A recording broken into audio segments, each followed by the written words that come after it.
Students, welcome to this 13th lecture in chemistry. Today we are going to discuss another colligative properties, that is osmotic pressure. Now before we discuss what is osmotic pressure, first discuss what is osmosis. Suppose two solutions are separated by a semi-permeable membrane. So semi-permeable membrane may be animal membrane, maybe vegetable membrane, maybe a synthetic membrane which only allows the solvent molecule to pass through it, not the solute molecule. So when the two solutions are separated by a semi-permeable membrane, then the solvent will pass from the dilute solution to the concentrated solution. Remember, it is the solvent which passes from a dilute solution to a concentrated solution. This is known as osmosis. Similarly, if a solution is separated from a pure solvent by means of a semi-permeable membrane, then the solvent molecule will pass from the solvent side to the solution side. So, this is known as osmosis.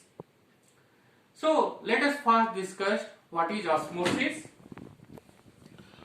When the two solutions are separated by a semi-permeable membrane, then solvent passes from dilute solution to the concentrated solution. This is known as osmosis.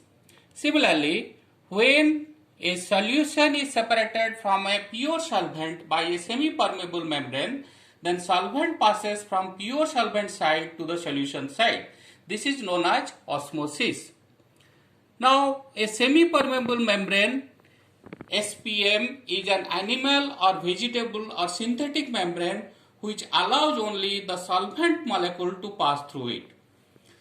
Now, let us see the figure diagram carefully. In this diagram, we have taken two containers. In the left hand side container, we have taken a solution. And in the right hand side container we have taken the solvent. So here we have taken the solution and here we have taken the solvent, and these two solutions are separated by a semi-permeable membrane. Now in the solvent side there is no solute particle, as you can see, and in the solute side there is solute particles which are marked by these black dots. Now the solvent molecule will pass from the solvent side to the solution side.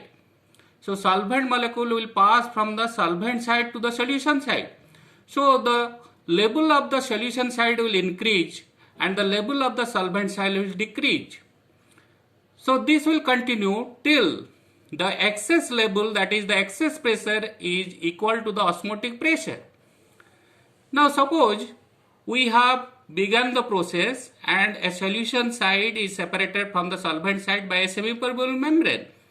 If we apply the osmotic pressure here, that is the excess pressure, then no osmosis will take place.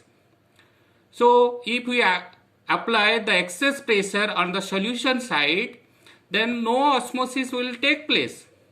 So what is the osmotic pressure?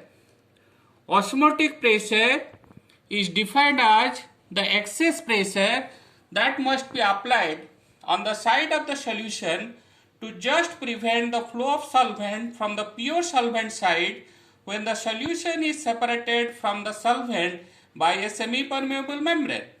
Again I am repeating, osmotic pressure pi is defined as the excess pressure that must be applied on the side of the solution to just prevent the flow of solvent from the pure solvent side when the solution is separated from the solvent by a semi-permeable membrane. So it is experimentally found out that this osmotic pressure pi is directly proportional to concentration or molarity. So pi is directly proportional to C, where C is the molarity of the solution.